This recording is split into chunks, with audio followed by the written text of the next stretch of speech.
Imagine this: you're on the brink of a career-defining podium finish.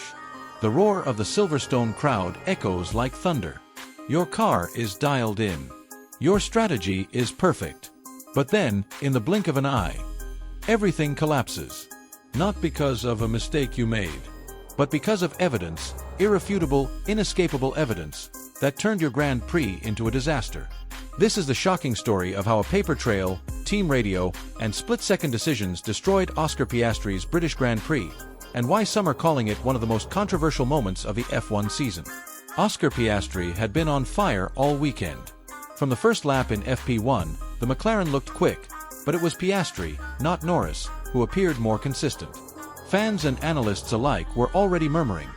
Was this the weekend Oscar finally stepped out of Lando's shadow?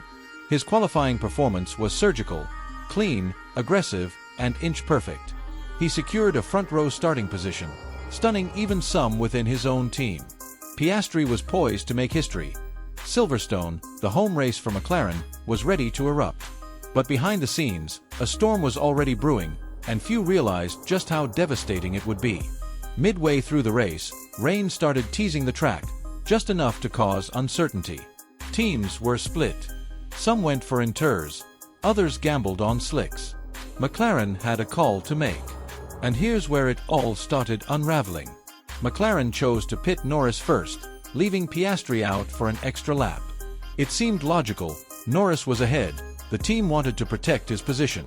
But telemetry and trackside data suggested that the rain was intensifying in Sector 2, right where Oscar would be most vulnerable. The delay cost Piastri precious seconds, enough to drop him behind 2 cars when he rejoined. But worse than that, it raised eyebrows across the paddock. Was this a strategy mishap, or something more deliberate? On a weekend when McLaren had the pace, the opportunity, and the crowd behind them, did internal politics outweigh driver equality? Then came the radio. box now," said Piastri's engineer. Moments too late. But a damning clip circulated online just hours later. Lando's side of the garage had known about the sector rain increase for nearly 30 seconds before Piastri's call was made. That difference. In F1 terms, it's an eternity. Every tenth matters in this sport, and every second lost is a potential position gone. Fans quickly compiled radio timelines, frame-by-frame footage, and weather radar overlays. Reddit threads exploded. #Justice for Piastri trended across motorsport Twitter. And suddenly, McLaren was being accused of favoritism, again. The conspiracy theories weren't just noise. They were supported by analysis, data breakdowns, and comparisons between the two drivers' strategies. Let's break it down. Telemetry leak. A data snapshot allegedly showed Oscar's car was already losing grip in Sector 2, even before the team instructed him to stay out. Team priority sheets. A leaked internal document hinted at Lando being the primary strategy driver in mixed conditions. Radio delay. McLaren's own replay showed a delay between the pit wall receiving weather warnings and Oscar's call. McLaren denied any wrongdoing, claiming the decisions were based on real-time data. But when experts like Karun Chandok and Peter Windsor began raising their own questions, the narrative shifted. Was this just a racing mishap, or did McLaren sacrifice one of its drivers to protect another? To understand the full weight of the controversy, we need to revisit McLaren's past. From the infamous 2007 Alonso-Hamilton rivalry to Button versus Perez in 2013, McLaren has a history of driver hierarchy issues. In every case, one driver seemed to benefit consistently over the other. And the British GP provided a haunting echo. Lando, the home hero, received the optimal strategy.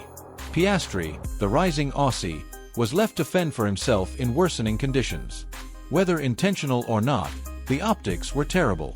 And in Formula One, perception often matters more than fact. In a sport built on millimeter precision and multi-million-dollar investments, the slightest favoritism can spark a war inside the garage. Oscar Piastri is known for his calm demeanor. After the race, he gave a composed interview. Unfortunate timing. We'll learn and move on. But body language experts and seasoned fans noticed something else. Clenched jaw, lack of eye contact, and a noticeable pause when asked about team decisions. The silence between words said more than the words themselves. Compare that to Lando's post-race interview, where he repeatedly thanked the team for perfect timing and great calls. The contrast was sharp. Oscar looked disappointed, not just at the result, but perhaps at something deeper. Something broken. The Formula One fanbase is passionate and unforgiving. Within hours, YouTube creators like Chain Bear, The Race, and F1 Everything had published breakdowns with titles like "Did McLaren betray Piastri?"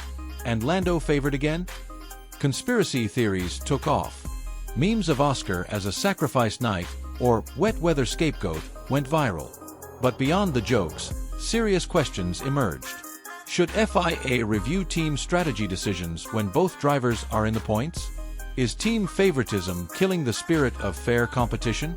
Even Sky Sports ran a segment titled, "Piastri Deserved Better?" A rare moment where mainstream media aligned with the fans. McLaren's team principal, Andrea Stella, issued a statement, "We treat both our drivers equally. In this case, we made the best call with the information we had." But fans weren't satisfied. Why didn't McLaren stack pit stops if the rain window was that short? Why delay Oscar, whose data showed earlier aquaplaning? Why does this pattern keep repeating? To many, the statement felt like damage control, corporate speak designed to deflect, not explain. When transparency is missing, trust begins to erode. And in F1, trust between a driver and team is everything. Ironically, the controversy may have done more to elevate Oscar Piastri than any podium ever could. Support for the Australian surged. TikTok edits praising his composure gained millions of views. Analysts began calling him the future of F1. Even casual fans were asking, why does this guy keep getting the short end of the stick? The narrative had shifted. Piastri was no longer the quiet rookie. He became the resilient underdog, and every sport loves an underdog. The overlooked, the underestimated, these are the stories that resonate. Now, with tensions rising, insiders are whispering about a divided McLaren garage. Engineers are reportedly frustrated, and some sources say Piastri's camp is already demanding clearer role definitions. Can McLaren contain this tension? Or will the team implode, just as it did with Alonso and Hamilton? Only time will tell. But one thing is certain, the British Grand Prix exposed cracks in the armor, and Piastri is no longer willing to be the quiet second fiddle. Some drivers crumble under controversy. Others rise. Oscar Piastri might just be the latter. His consistency, talent, and composure under fire have shown he's not just here to fill a seat. He's here to lead a team, win championships, and rewrite the narrative of Australian F1 drivers. If McLaren doesn't recognize that soon, someone else will. And that someone may just be the rival team that turns him into a champion. Formula One teams spend millions on telemetry, sensors, and weather systems. And yet, time and again, nature proves it can still blindside the grid. The Silverstone showers during the British GP were subtle, not the dramatic downpours seen in Spa or Suzuka, but enough to sow chaos in the paddock. Radar charts later revealed that McLaren's weather modeling showed a high probability of light rain in sectors 2 and 3 within a 3-lap window. The issue? That rain hit 1 lap earlier than expected. Precisely the lap Piastri was left out on track. This wasn't just about strategy. It became a test of how teams react under evolving data. The controversy is not simply that McLaren made the wrong call, it's that they made a different call for each of their drivers. And Oscar Piastri was the one who paid the price. F1 is a team sport, but it's also 2 races under one roof. Each driver has their own engineer, strategist, and data analyst. When things go wrong, the harmony between the 2 sides of the garage can fracture instantly. Insiders claim Piastri's crew were visibly frustrated post-race. One source described the vibe in the McLaren paddock as split in half. Engineers questioned why they weren't consulted earlier on strategy changes, and some reportedly felt sidelined. In F1, these aren't just internal disagreements, they can have massive long-term consequences. Favoring one side of the garage creates resentment. Drivers start second-guessing their team. And in worst-case scenarios, it leads to walkouts, leaked information, or even transfers. Could McLaren be heading in that direction again? There's an unwritten rule in F1. Team orders are only used when necessary. But what if they're unspoken, built into every decision made behind the scenes? When you prioritize one driver's strategy over another's, without explicitly saying it, it becomes a silent form of team orders. And in Silverstone, many believe that's exactly what happened.